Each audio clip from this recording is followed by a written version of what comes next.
Okay, this is George Lees talking to you from a potentially independent Scotland very soon. The referendum in Scotland is just weeks away, and I'm talking to my very informed friend in the south of England, John Patterson, and with John Patterson and Gordon Bowden we have made a series of insightful financial fraud videos that explain why the world and Great Britain and all of Great Britain's local councils are in a sovereign debt crisis. We understand the methods for that, and when the SNP people, who now realise that they're in a position not to win the referendum but they're only polling 40% of the vote, they are suddenly drawn to our exposures on why Scotland cannot share the pound freely with Britain, why Scotland cannot share the euro freely with Europe without applying again for membership and being robbed blind like the other Eastern European countries that have joined recently.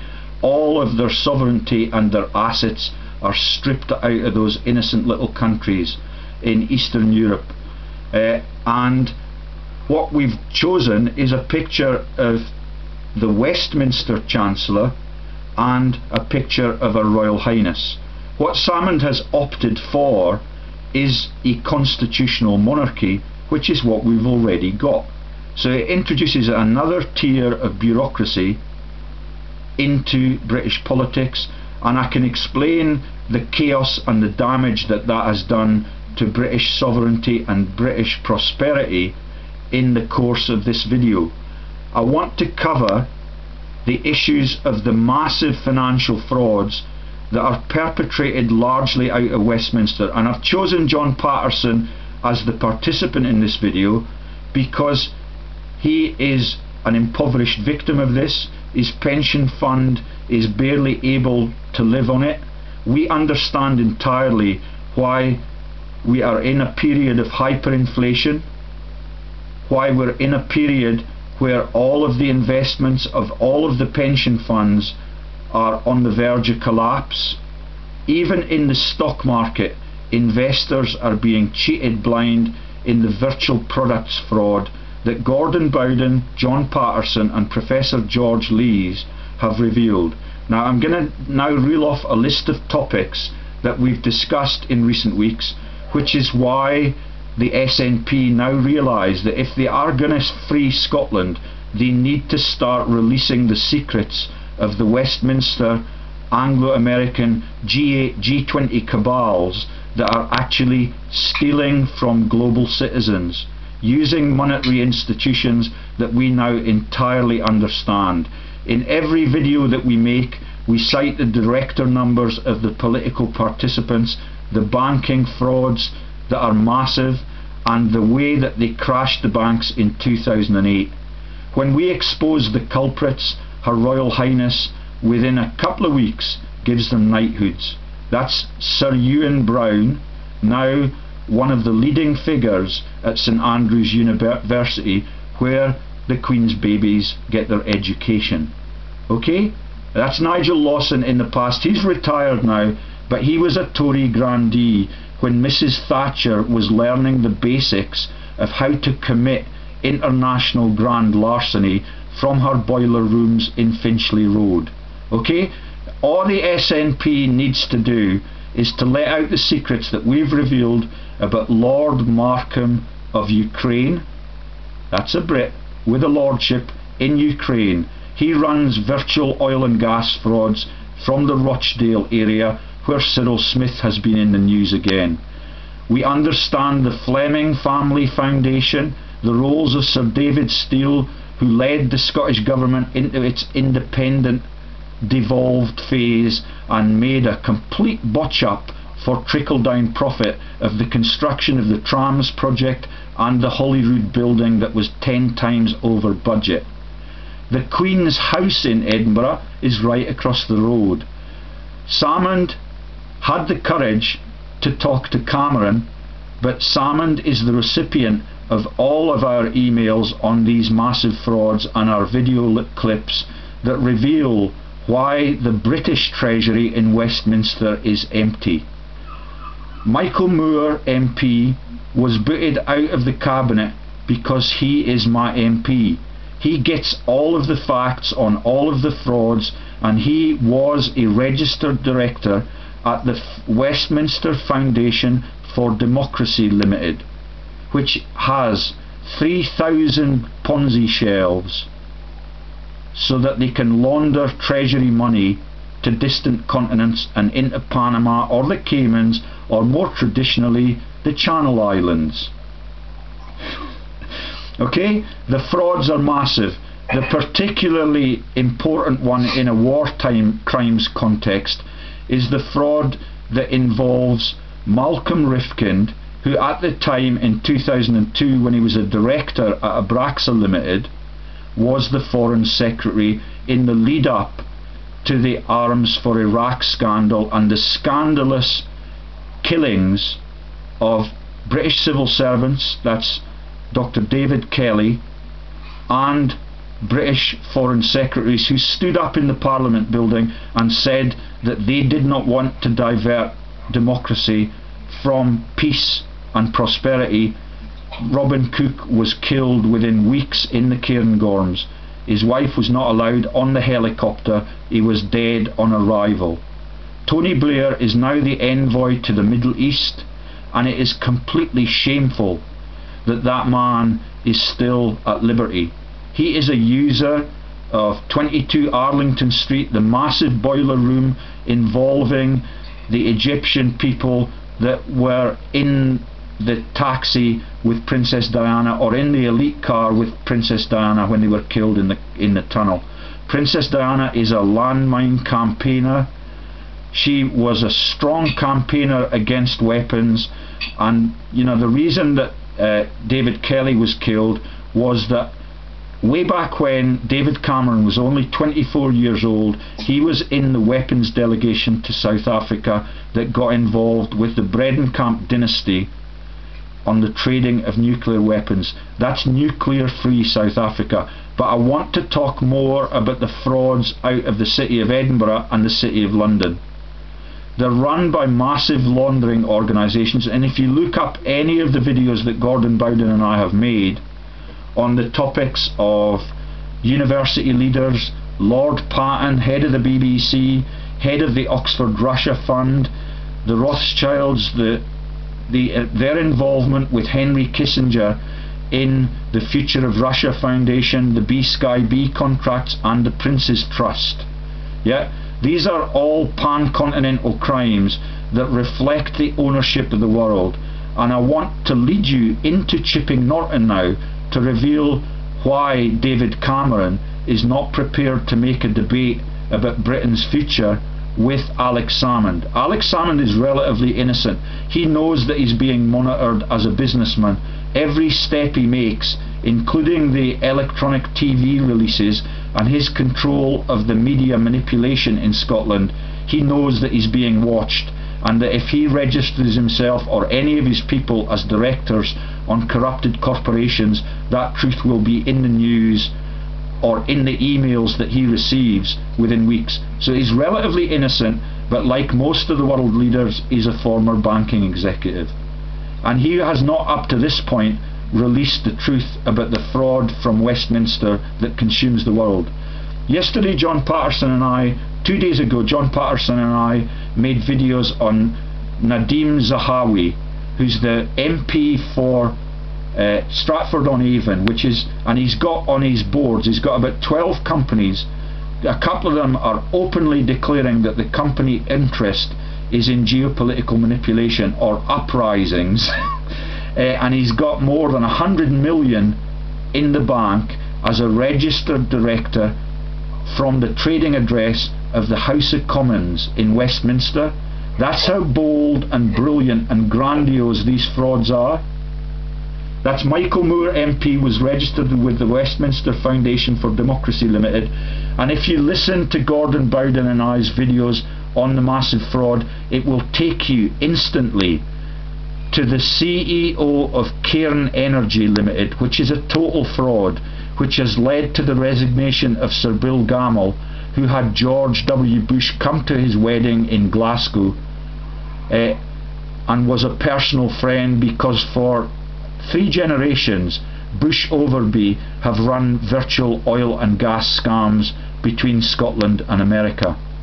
Yeah, it's completely shameful that national leaders are involved in these frauds, but Rifkind at Abraxa, Rifkind has been a director at G4S, Aberdeen Asset Management. At Abraxa, he was an overlapping director with Sir John Anthony Chilcot, the Arms to Iraq Inquest Chair. The Arms to Iraq Inquest has been covered up because of the financial frauds that involve leaders of the Cabinet, and that's why Michael Moore, as Secretary of State for Scotland, had to be booted out of the Cabinet really quickly, because he's a director at a Ponzi scheme in Westminster, and he's the Secretary of State for Scotland, and as such he gets access to all of the unpublished, covered up secrets of the Dunblane inquiries, the Arms to Iraq inquiries, the Lockerbie inquiries. If you want the information from the latest Lockerbie inquiry from someone who is actually a war criminal and weapons trader called Liam Fox, then you have to reveal your name and address, and they will post it to you.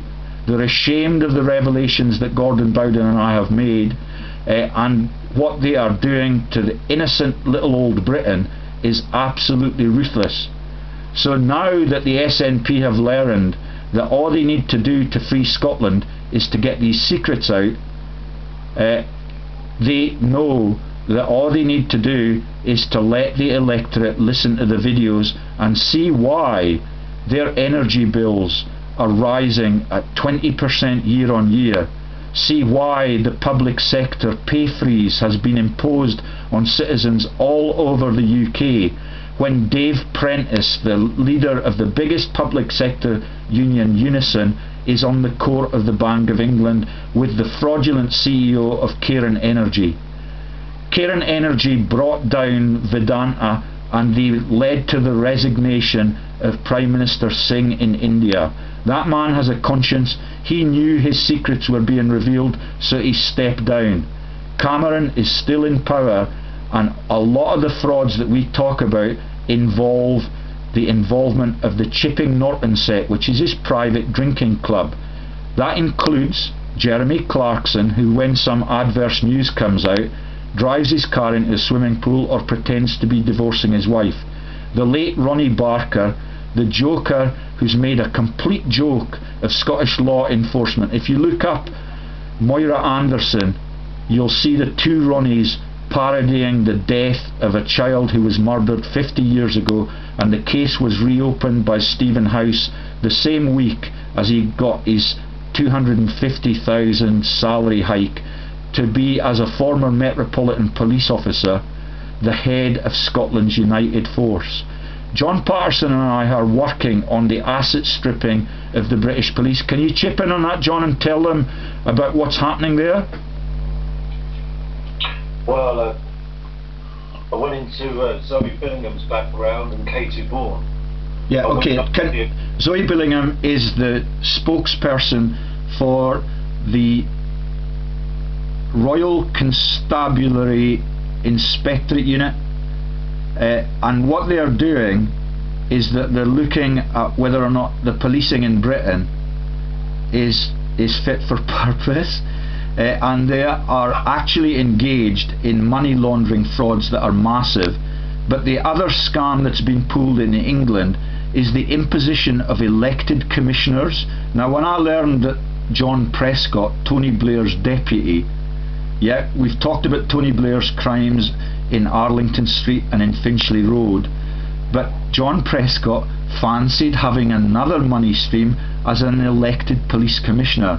I brought his cause down really quickly, but he still was rewarded for his persecution by the Leveson inquiry. Tell them about Katie Bourne, but in brief, John, about how much the bureaucracy costs that has been set up by these governments that have tier after tier of meaningless Ponzi shells and meaningless bureaucratic things. The police commissioners are intent on making protocols so that they can walk upstairs and downstairs safely and pocket their 80 to 100,000 pound salaries, and they take down between 500,000 to 1 million a year as the police are losing their jobs. Now John is talking to police officers in East Sussex, where a lot of the Ponzi scams are run from the corrupted secretarial companies like Brighton Secretaries Limited. That's only one of dozens. There are thousands of them. Gordon Bowden and I have revealed the frauds, the call forwarding centres that we have in 50 Lothian Road, and the fraudsters at the top of the Cabinet Office and all through the government sector that are profiteering from taxpayers' money and investor fraud, where they crash the companies and they just pocket the money. Tell them about the elected commissioners and the net impact of that on policing in your region, John.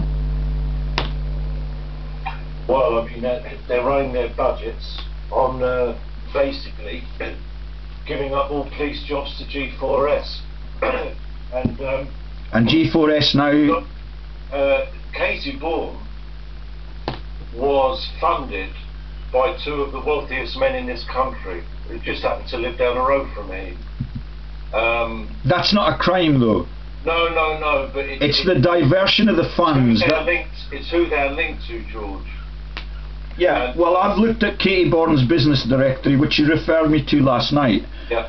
And in itself, it looks like a crime, because she's registered herself with two different director numbers, the ID Miss Katie Bourne and Mrs. Katie Bourne, and when you open the companies that those two people run, you find that they are the same company with two corporate listings. And Gordon Bowden and I have explained to John, who's a very patient listener, and he asks innocent questions about the complex terminology we're using, like boiler rooms and Ponzi shelves. So why would an innocent police commissioner register herself with the two identical companies with a whole string of overlapping directors that include Knights of the Realm? The directors on both the companies she's registered with different IDs and different director numbers are exactly the same people. That's an overlapping, interlocking board. And Gordon, and now that they know that we're onto them, they have removed any form of identification of Temple Secretaries Limited or Company Secretaries Limited or the big laundering companies that operate out of Lothian Road with the help of people like Barbara Cahan and the boiler rooms that you're not allowed to talk about. When you register companies like this, you register them with call forwarding centres that take £45 a year, so that if anybody gets curious about their integrity or their legality, you call into the call forwarding centre and you ask questions, and then they deny that registered company ever existed. We've been doing that in... Can you just explain what a boiler room is, just for the people that don't understand the terminology? Well, the boiler room at 50 Lothian Road, which is the haven for Sir Bill Gamel's company that has led to the crashing of Vedanta and the resignation of the Indian Prime Minister, is just a boiler room. They sell coupons and shares from there. There is no product.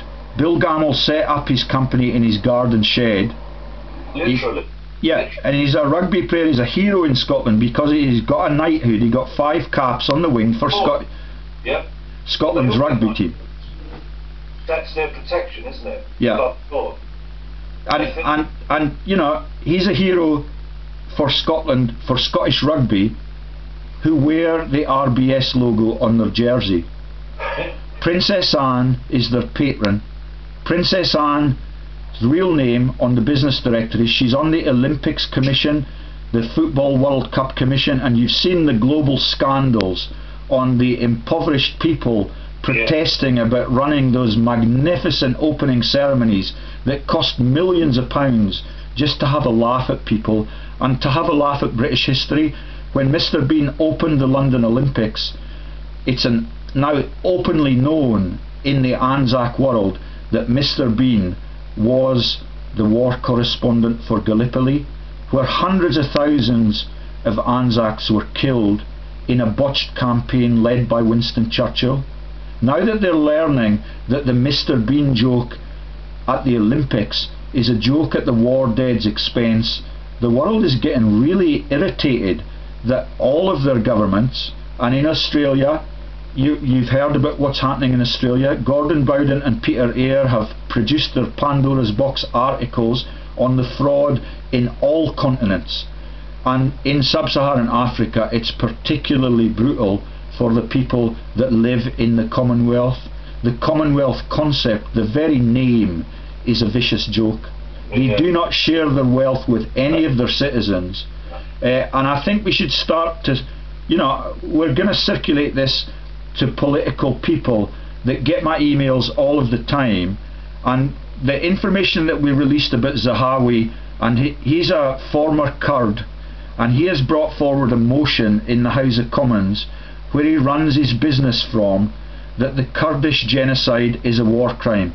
That's formally recognised now, and so we wrote to him with a video like this enclosed in it the other day, explicitly revealing what his crimes are, how many companies he runs out of the Commons building in Westminster, and what his net take is.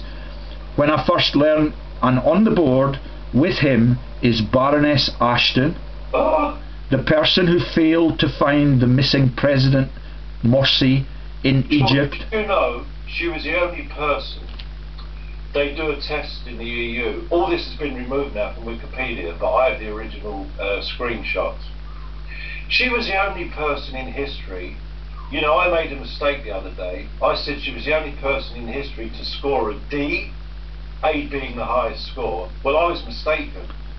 It was an E. She scored below E. She's a complete, and this is not me saying it. Well, she's smarter than you and me because she earns a fortune by deceiving the world. Yeah. That is a really neat trick to play if you don't have any hires or O levels or A levels. By Tony Blair. So and Tony Blair is the person that has appointed Lord Condon, the head of the Met Police, who's the head of G4S, Nick Buckles, his colleague on G4S, who failed to deliver the Olympic contracts, got the British Army to do it instead for free, because the Royals are the head of the British forces. Yep. Yeah. And the Royals get massive pay rises every year, but we're not allowed to learn the secrets of their correspondence or their dialogue with Britain's politicians.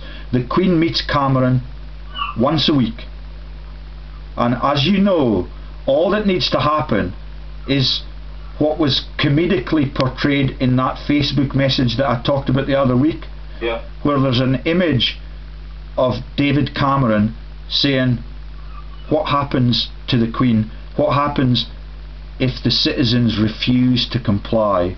And I won't use the F word, but the Queen said, we're effed. Yeah, exactly. And that's all that needs to happen. All that needs to happen in Scotland is that the SNP just need to release the horrible secrets about what Westminster has been doing to impoverished continents for 40 to 50 years. We have all the director numbers and the corporate details, and I would be happy to come and speak for free anywhere in that potentially independent Scotland, provided Alex Salmond goes all the way to independence and he does not just create a subsidiary or a shelf of the current constitutional nightmare and constitutional monarchy that has absolutely stripped out Britain's prosperity, respectability and capacity to own itself. The treasuries are empty, and we can explain the methods that have been used by people like Liam Fox, people who was the man who's now the education minister was brought in to empty the treasury in the first 2 weeks. The education minister has overseen, with this new coalition government, the imposition of a debt burden on all British students except Scottish students. Alex Salmond is decent enough to give Scottish students the free education and the free health care, which is actually a myth, The free healthcare is not free, because I'm aware of massive fraud in the British system that gets GPs 40% of their salary to give granny and the elderly far too many drugs. Yeah, it is absolutely vicious. I've got all my letters to the civil servants, I've got all my letters to British doctors, I've got all my letters to the Wolfson Foundation and their plans to introduce the poly pill to get granny drugged up. And when granny's incapable of standing up on the couch, she now gets put in a £600 per month care home that is privately owned but was built like a public sector initiative, like all of the energy scams that are now being traded by hundreds of Ponzi shells. The big 6 companies are run by people like John Major, who was involved in the privatisation. He's a director at Centrica, and you should see how they overlap and how they steal from the people. Most of the CEOs are now in Europe, and we've explained to you why they're in Europe, because if you launder the money out of Britain in packages of under £1 million at a time, it's immune from regulation or inspection or any form of law enforcement, which is why all of those pharmaceutical companies that were involved in the fraud are now subsidiarised and devolved all over Europe. It is just a mafia cabal, and that's all that the SNP need to explain to free Scotland. If they don't win the referendum first time around, I can help them win it within 12 months, which is why they're now beginning to approach me in public places. The people that roam the streets are approaching me. The MSPs that I've pleaded with to listen to this information, people like Jenny Mara, I've got a long list, I can get it and cite it if you want. Jenny Mara was bold enough to come and talk on behalf of the SNP in my hometown. She's received a lot of these secrets. Alex Salmond, Nicola Sturgeon, I've got receipts from them for several years before they realised I was on to how corrupted the continuation of the constitutional monarchy would be if it was imposed on Britain. And the thing that I told you that shocked you earlier is that all of this is a premeditated plan by world leaders across the G20. Yeah. And when I explained to you that Barroso, the EU leader, was resigning, you had never heard that before.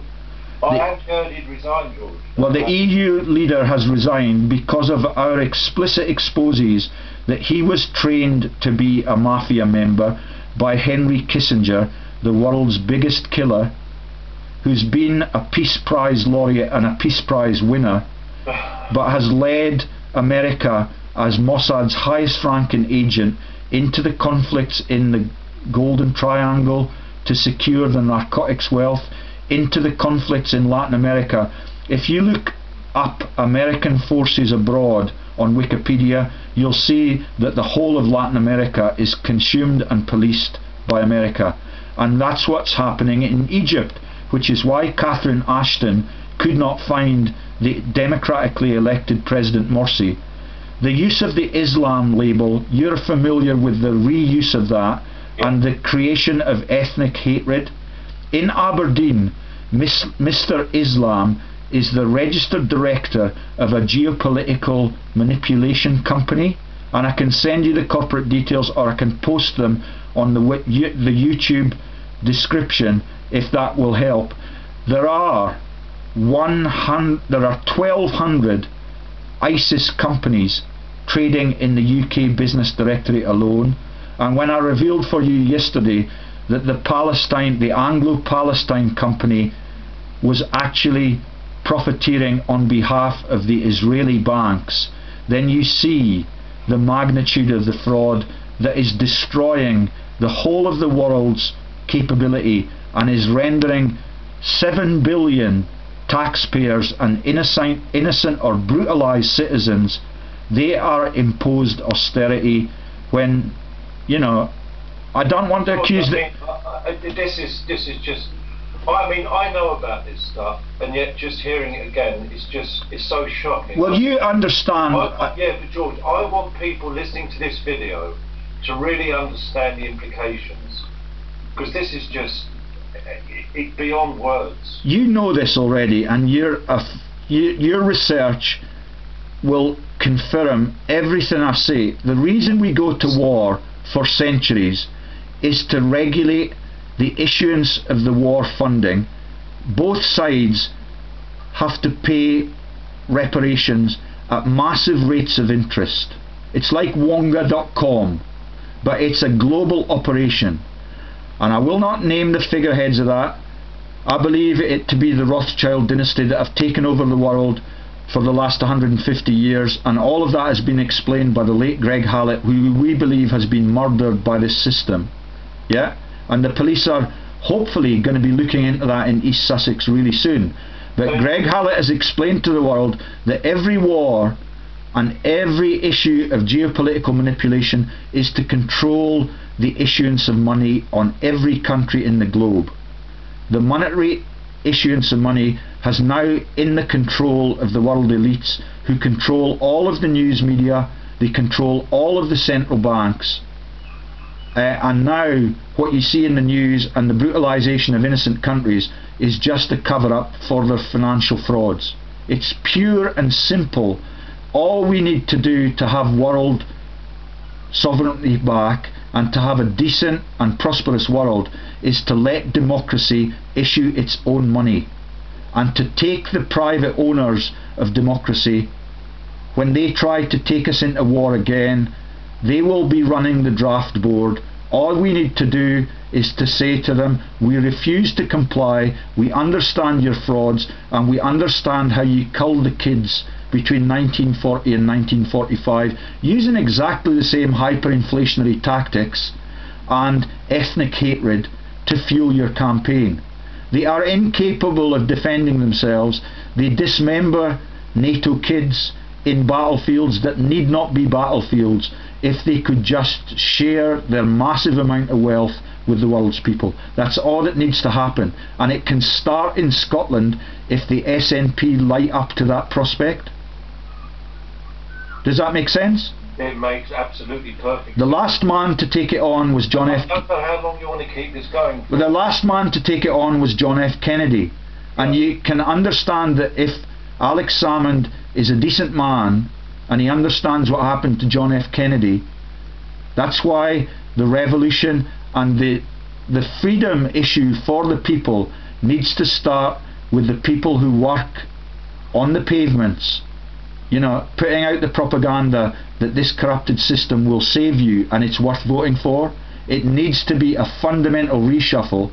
And if Salmond was to get rid of the press that is completely twisted and is owned by Lizzie Murdoch and Rupert, who are members of the Chipping Norton set with Rebecca Brooks and all the other profiteers, yeah, that's a drinking club in Chipping Norton near the Prime Minister's constituency. And this is the Prime Minister who recruited... Then, isn't he, George? Say that again. Richard Branson is one of them. No, Richard Branson's in the tax havens, but he wins their contracts as a tax exile, like the Fleming family, who are responsible for the Future of Syria Fund for decades. Yeah. Yeah, that's the Fleming family that wrote the heroic novels, and you know that it's notable that the Westminster government that condone all of these things, and the stuff that Zahawi is doing from the Commons building is just involving entrepreneurial activities that they've already proclaimed to be war crimes.